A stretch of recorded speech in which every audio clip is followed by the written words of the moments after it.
Welcome to the First Christian Church Disciples of Christ TV show, where we have a heart for the heart of Morgantown and for the heart of people. Through our TV programs, and this is our 11th, we want to share the church in its 4 phases: music, message, ministry, and Morgantown. Today, highlights of the service includes the anthems Come, O Spirit, Truth Divine from May the 15th and Abide With Me from June the 12th, of which the choir is singing now. Our message is to focus on keeping on, keeping on. We will feature highlights on the life of a former church member, William T.P. Kendrick, with comments by Dr. Guy Stewart, West Virginia University journalism professor who wrote the book on Jackson's Mills and T.P. Kendrick, and the committee chair dedicated to renovating WVU Jackson's Mills State 4-H camp for $35 million. You'll hear from Alexandra Day Kaufman, the Grant County 4-H agent, daughter of Reverend Bert Kaufman, who served both in Marion and Monongalia County. She wrote an award-winning capstone project on Mr. Kendrick. You'll also hear from Becca Fent Clark, 4-H extension agent of Monongalia County for Youth Development, and a report on the over 25 million children in the world affected by 4-H and the 9,500 students in Mon County who benefit from 4-H. Then we'll hear from one of the youth of the church and their involvement in 4-H, Hannah Maxwell. She discusses briefly the 4-H work and the Opportunity P. So we know you're going to appreciate this program. This is our last program, as I will be leaving the end of this month from First Christian Church in Morgantown. Over the past 11 programs, we've done some exciting features, from the first All-American at WVU in the Hall of Fame, who was a member of the church, Ira Everett Rat Rogers, who still holds 4 records at WVU and who's the only person ever to captain at West Virginia University the football, basketball, and baseball team of 1919. You also learned about Mildred Pfizer, a member of the church who was the first female 4-H agent for the state of West Virginia, and her remarkable career, a winner of the Order of the Vandalia. And of course, Mr. Kendrick, who you'll hear more about today.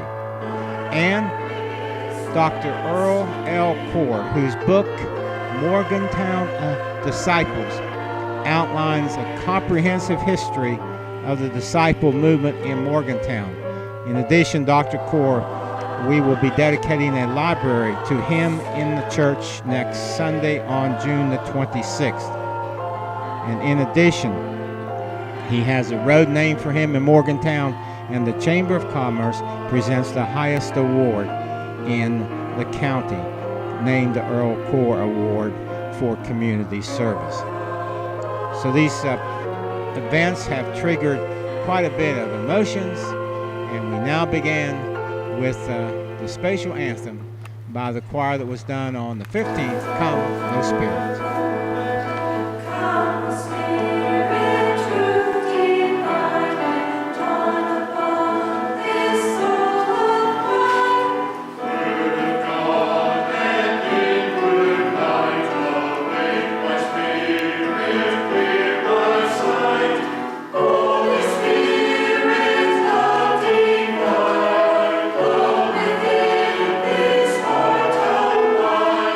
Take control, Almighty Jesus.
Amen.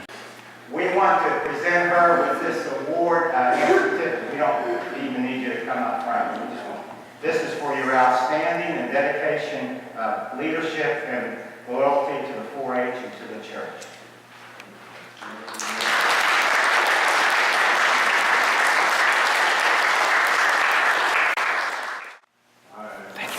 Started out in Mineral County as a 4-H'er when I was about, I don't know, 10 or 12 years of age. And when I got into 4-H, T.P. Kendrick was on the downside of his life. In fact, I believe he died in 1937. And I was only 13 years of age at the time. But I got to know him probably best through the book that I wrote on A Touch of Charisma. And I heard so much about him by virtue of what these people had to tell me. Fellows like Maurice Brooks, who was an old 4-H'er. And there are many others. I don't remember all their names right now. When you get to my age, your memory gets a little faulty. But anyway, what I knew about him is largely what I heard from his friends, those who had worked with him for a good many years. And I remember one of the things that they said about him was that he never worried much about money. You know, and he was building Jackson's Mill at the time, one step at a time. And he built those cabins down there with very little money. And he had a lot of people who were, well, they were friends of his. And if they weren't friends, they became friends. And he got them to build those cabins one at a time. So I would think that one of the things we like to remember about T.P. Kendrick is that he was a wonderful man. He built Jackson's Mill one step at a time. And I can't think of anybody who would have done it any better than he. He built it one step at a time. And so I'm happy that I was able to write the book, A Touch of Charisma. It was a pleasure for me, and I learned more from that book than anything that I could have done. I would like to speak longer, but I think I won't. Thank you. Thank you, sir. Thank you very much. I grew up in Core, West Virginia. As a youth, I was a member of the 4-H club in Core. The Core All-Stars, we called ourselves. We would meet monthly. If the weather was bad, the leaders would have games to play inside. And during the summer, we would play softball and compete with other 4-H clubs. And my favorite activity was the Wiener Roast. We also would choose projects to work on during the summer to present at the county fair. One year, I received a blue ribbon for a tree project presentation. We also performed service work in the community, such as raking leaves or shoveling snow. I had a lot of fun in 4-H.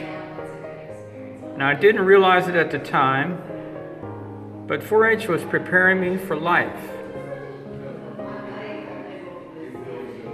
The fellowship of 4-H taught me to respect the environment, how to work and play with others, and how to love and serve all people. As we share this communion meal, we remember our Savior Jesus, who was a 4-H'er. Jesus gave his head to think of others. He gave his heart to love others. He gave his hands to serve others, and his health to show us a better way to live. But Jesus gave more. Jesus loved people so much, he gave his whole body and his life for you, for me, and for all people. So come. This is the Lord's table, and Christ invites you to share this meal of grace. Count yourself among Christ's disciples by partaking of this feast of fellowship and remembrance. I have a background in 4-H. My dad was a 4-H'er in Camp County CCI. I also worked camps as an ECI for several years. And my aunt was an extension agent, and I am now the extension agent in Grant County. And so the reason I ended up writing this paper about T.P. Kendrick was I majored in history in my undergrad and master's, but for undergrad, we had to do a capstone, and I decided to take the biography capstone, and I chose William Kendrick as my topic. One, because I was really interested and connected with 4-H, and also because not a lot had been done on him. Guy Stewart wrote about his work with Jackson's Mill and becoming an agent, but there wasn't a lot on him put together about his early life, leading up, and even more detailed things about his time as the state agent and director of the mill. So that's why I decided to do the capstone project, and I did that for my bachelor degree. So I have a little bit about expanding on what he said earlier this morning. William T.P. Kendrick loved 4-H and is considered the father of West Virginia 4-H in many regards. Although he was not a West Virginia native, he's made his place in our history. Kendrick moved from Selma, Alabama to Morgantown, West Virginia to be close to family and to go to school at the beginning of the 20th century. After marrying Olive Garrison of Morgantown and graduating from the university, he worked as a postal worker, but he continued to seek opportunity and became employed through the University Extension Service. As a state agent, Kendrick created the 4-H charting program, the All-Star Award, helped with the implementation of county camps throughout the state, and almost single-handedly established Jackson's Mill State 4-H Camp. He then moved from Morgantown to Jackson's Mill, establishing a week-long state camp and serving as the director of Jackson's Mill until his death in 1937. He's buried in Morgantown at the East Oak Grove Cemetery. Kendrick was passionate about life and the potential of youth programs. He observed camps in other states and studied other organizations such as the Boy Scouts and the Woodcraft Societies. While attending an International Sunday School Association camp in Wisconsin, Kendrick took a homesick country boy under his wing. The director of the camp, Ernest Thompson Seton, bestowed the name Waza-Teepee, or Teepee, on Kendrick in the spirit of the Native American camp lore. Waza-Teepee, or Teepee for short, meant the heart of the meeting place of country children. Later, Kendrick's wife Olive would also receive the name Wasti, or director of the chief. He didn't just want to keep the status quo of improving agriculture and farm education. He wanted to expand and reach youth in West Virginia in more ways than that. He wanted to establish a program that would improve their lives fourfold: mentally, physically, socially, and spiritually. Kendrick designed a fourfold project of self-exploration for youth called charting. This unique project allowed kids to focus on the head, heart, hands, and health in their personal lives and encouraged them to look to the future and continue to make improvements and set goals in all 4 areas of life. TP also established the All-Star recognition